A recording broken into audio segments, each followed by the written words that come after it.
Welcome back to Who's Worse, where I cover what I believe to be the worst episode of a particular season of Doctor Who. As always, this is only my opinion. If you think another episode is worse than what I picked, feel free to share your thoughts. This time, I'm taking a look at Season 7, so let's get started. Look at this. Only 4 serials to choose from. I'm being reminded of the seasons that only had 3 options due to everything else being missing. Underwater Menace Special Edition when, BBC? At least everything's here, though that means each of these stories has a 25% chance of getting reviewed. Perhaps it'll be... Inferno? In an alternate universe, maybe, because it's definitely not getting reviewed in this one. While Inferno is the molten gem of this season, that's not to say it's the only good story from it. There's another one that turned out pretty well, Spearhead from Space. It's a good introduction to the Third Doctor, and the Autons are genuinely creepy. Seriously, look at those faces and try telling me you're not at least a bit unnerved. Oh dear, I'm reviewing a 7-parter, and here I thought the 6-parters were bad enough. So, which one will it be? The one with prehistoric lizard men, or the one with killer astronauts?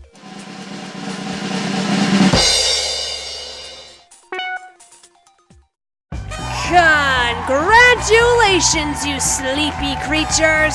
You're getting dragged out and reviewed today! You might be looking at the title and wondering why this serial's called Doctor Who and the Silurians, though this wasn't the first time the show has used it as the Doctor's name. For example, Votan actually called him Doctor Who throughout the War Machines.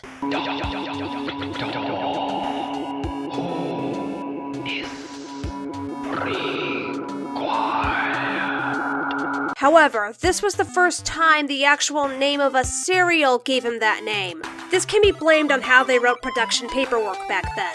Up until that point, the titles included the name Doctor Who, but in most cases they would keep the name off the serial's title. It wasn't quite the case here, but the exact reason why is unknown. According to the director, Timothy Coombe, this serial was always intended to have that title, but a Doctor Who historian named Andrew Pixley offered a different idea. During this time, the series basically had no producer. Derek Sherwin, who only recently became a producer at this point, wound up getting called over to a different production by another former producer, Peter Bryant. The BBC decided to have Barry Letts take over as producer, but commitment issues prevented him from doing so until after the location work for the serial was completed. For those scenes, the production work was shared by Terrence Dicks and Trevor Ray.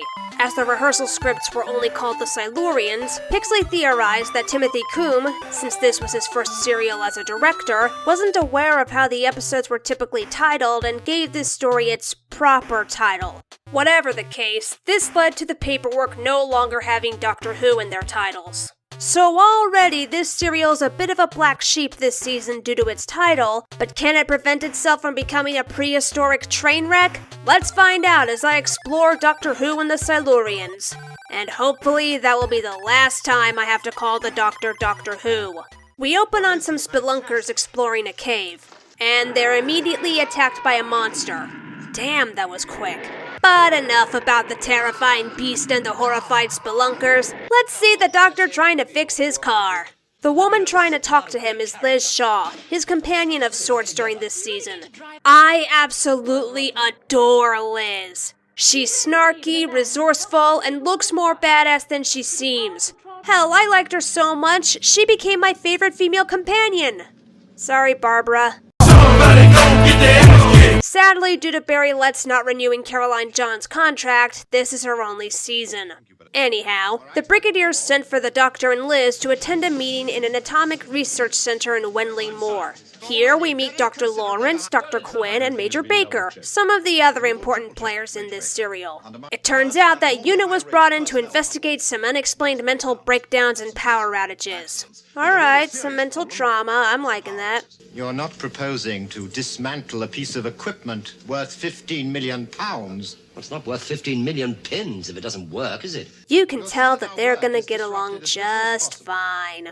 Quinn takes the Doctor and Liz over to the cyclotron room and... Is it just me, or is Quinn sounding a bit too happy about this? Plenty of things are going wrong around him, and the doctor even warns him that if the power goes out at a crucial moment, their reactor could easily become an atomic bomb. And yet he never stops sounding so cheerful. Either he's pretending to be okay, or he's actually a villain. Place your bets, everyone. After the doctor reads a log covering the power outages and notices that it's incomplete, he's informed that the one who usually kept it up to date, named Spencer, was one of the spelunkers that got involved in a nasty accident. Well, if you call an encounter with a monster a nasty accident. But as it turns out, someone's torn out some pages, prompting the doctor to have a word with Spencer. It doesn't go well.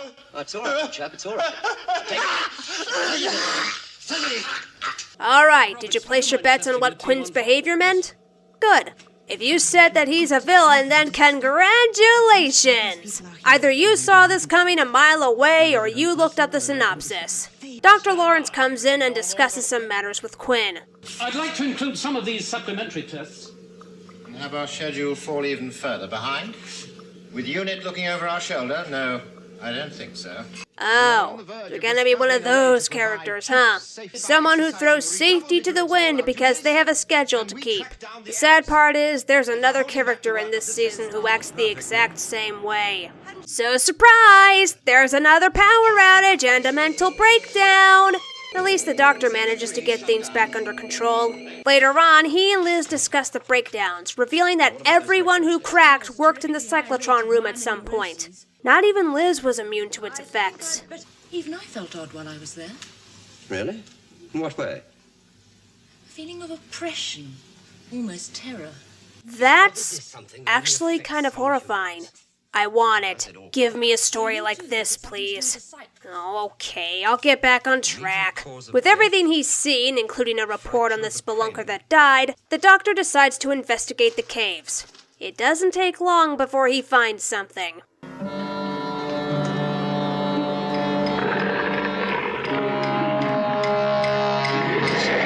But due to plot armor, a signal, the dinosaur leaves the doctor alone, allowing him to go deeper into the caves. I would ask why, but this is the doctor we're talking about here. He finds the creature's footprint, prompting him to return to UNIT and share his findings.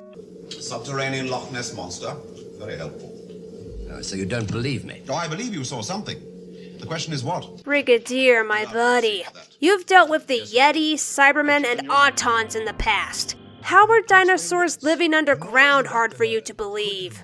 The gang decides to investigate anyway, where Baker has a bit of a mishap. By that I mean he randomly shoots a humanoid in the darkness because they dared to move their arm. To think, this guy's the security officer that Lawrence hired.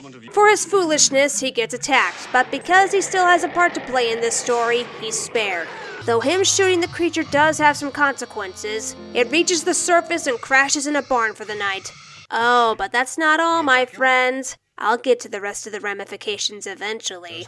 Meanwhile, Quinn has gone missing and Lawrence is miffed. Wonder where he is. Oh, would you look at that? He's a friend of the creatures. As it turns out, Quinn's working with them in order to attain their knowledge, though he wants them to stop taking power from the cyclotron, since that's what's causing the power losses. The creatures, however, are more focused on their injured and missing friend, so they order Quinn to find him via some device that resembles a small remote. Now here's consequence number 3 that happens due to Baker shooting that creature. Yep, now there's a dead body and a traumatized wife. To make matters worse, the wife reveals that the creature is still in the barn, and Liz just so happens to be conducting forensic tests there. I've seen enough things on the internet to know that this is not a good place for Liz to be in. Mercifully, the boys of UNIT arrive in time to save her. Quinn, who was told of the situation by his assistant, Dawson, arrives on the scene and tries to come up with a convincing story by saying he was on his way back to the center. Tries to being the key phrase here, because Liz picks it apart by saying the barn's miles out of his way. It ultimately doesn't matter, as Quinn manages to get the creature before anyone catches him. That night, Dawson shows up and tries to convince him to either stop his plans or let the doctor help him, but he adamantly refuses. Unless I get it back to the caves, it will die. and I won't take it back until it tells me what I want to know. Something tells me that's going to backfire in your face, Quinn. Meanwhile, Baker interrupts a meeting between the main characters, presumably because he wants to be important. Actually, he's convinced that there's saboteurs in the caves, so he wants soldiers down there. Baker, how about you just stay in the sick bay? Your actions have already led to the death of a farmer and the assault on Liz. Just stay on the sidelines before you make things worse, okay? Anyway, the meeting goes south after Baker leaves. The Brigadier announces his intentions to search the caves, which annoys the Doctor to no end, and Lawrence reveals that a permanent undersecretary named Masters will conduct an investigation on UNIT that could end with them getting removed, leaving him and the Brigadier to argue off-screen. They're followed by an annoyed Doctor who decides to try convincing Quinn again, leaving Liz alone to question why she took part in this mess. When the Doctor pays Quinn a visit, he finds him resting on a chair. Oh, I'm sorry, he's dead. You'd think the ambitious scientist would be among the last to go, but nope. Also, a quick recap. Baker shooting the creature has led to it reaching the surface, which has now led to 2 murders and an assault. I know he's only indirectly responsible for those, but I find it fascinating that one man's actions can lead to so many things happening. Let's move on, shall we? The Doctor finds the luring device in Quinn's hands and he decides to turn it on, despite not knowing what it does. Well, now he has a Silurian to deal with. Dearie me, that costume didn't exactly age well. Before the Doctor can start a conversation with the creature, a car scares the Silurian into busting out of the house. Wait! Unless you Silurians tell us what you want, the humans will destroy you! Doctor, something tells me you're only scaring the poor Silurian even more. Meanwhile, Baker decides to do the smart thing and head for the caves, where he proceeds to get trapped in...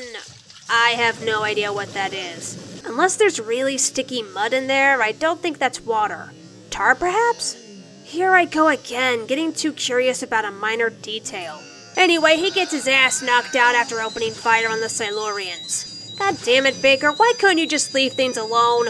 The Doctor returns to the center, where he and the Brigadier get into another argument. There are times, Doctor, when you sorely try my patience. Sometimes I feel the same way about this show. The Doctor decides he's going to return to the caves using Quinn's map, though not before Liz forces him to take her along. Together they manage to get inside the basin and learn a few things. Baker's busy being trapped in a cell, the Silurians are taking power from the center in order to revive their people, and the dinosaur is pretty much their pet.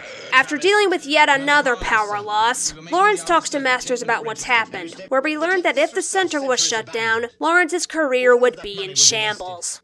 That would certainly explain his behavior. The Brigadier and his team have come down here with... What, that girl and that crazy doctor? The man's a raving lunatic.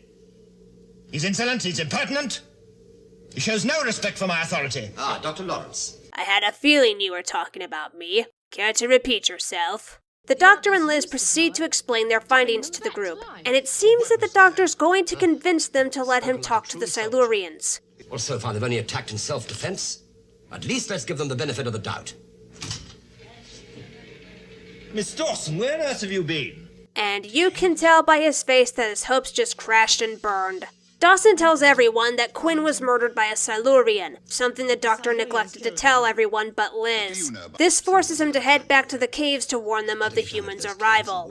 Where does that get him? Well, not only does it land him a place in the luxurious Silurian prison, it also leads to the Brigadier and some of his men getting trapped. Oh, and a Silurian attempts to murder him. Because reasons. Thankfully, the Elder Silurian not only stops the attack, he also saves the Doctor when Baker attacks him later on. Yeah, Baker's not too happy about the Doctor warning them. The Elder decides to let the Doctor out, much to the frustration of the younger Silurian. Perhaps it may give him useful information. What information can we gain from apes?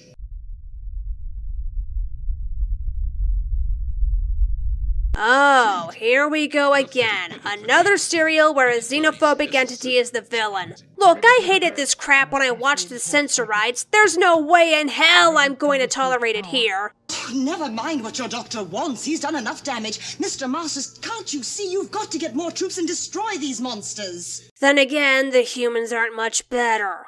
While Liz tries talking some sense into the group, the Doctor's busy talking to the Elder, where we learn why the Silurians went into hibernation. A small planet was approaching the world. We calculated that it would draw off our atmosphere destroying all life. But don't you see that small planet was drawn into the Earth's orbit and became the moon? I would say that the giant impact hypothesis was the likely origin of the moon, but this was made close to 50 years ago, and this is Doctor Who. If the OK Corral gunfight happened differently here, maybe the origin of the moon could be different as well. The Doctor manages to convince the Elder to let the Brigadier and his men go. Perfect timing, too. One of them was about to go mad. However, the younger Silurian... Okay, I'm getting tired of calling him that. Does he have a name? Good, he does. Thank you, novelization! Anyway, Morka completely ignores the Elder and decides to infect Baker with a plague that will destroy humanity. A plague, you say?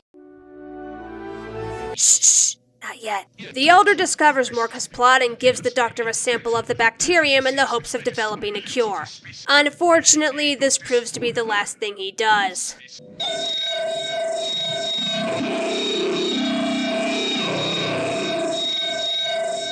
You're never gonna learn, are you?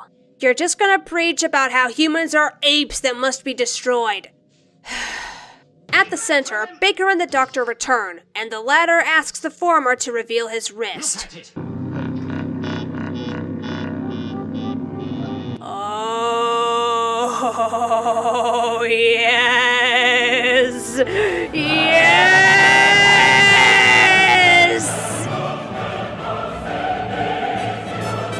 I'll admit, at this point I was hyped. From here to the end where Baker dies at a hospital, I was hoping to see the utter carnage that the disease created. And I got that. Except it's condensed into a single, boring episode.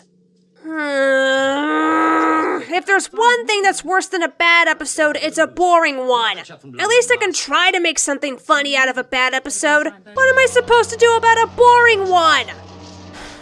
I wonder. Maybe there's an alternate universe where I reviewed Inferno instead.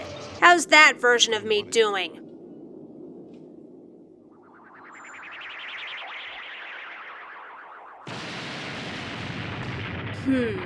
This ending's already pretty bad. How could I make it worse? I got it. It's the end of the world as we know it. It's the end of the world as we know it. It's the end of the world as we know it. And I feel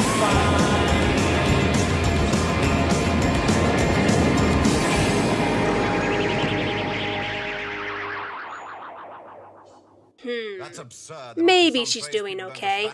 There's only one interesting thing in this episode. Dr. Lawrence, after ignoring Liz's orders to get his antibiotics shot, goes completely berserk on the Brigadier and tries to choke him out before the plague takes him. Thank you, Lawrence, for putting a smile on my face. The Doctor manages to find a cure, but guess who shows up right as he begins writing the formula?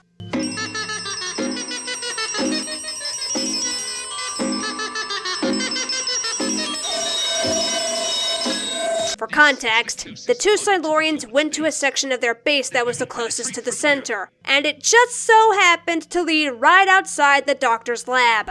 Why not have them appear elsewhere and slaughter everyone in their path before reaching them? I'm sorry, I just wanted something to keep me invested.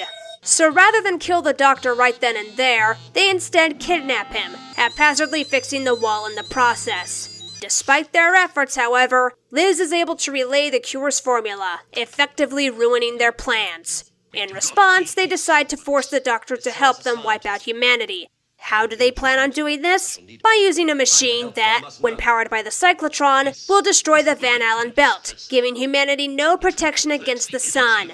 Hey, Silurians, if you want humanity to die from the sun's radiation, you should try destroying the ozone layer instead. Besides, they made a mistake in assuming the Doctor would help them wreck humanity.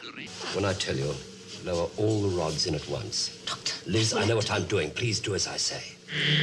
Liz, now!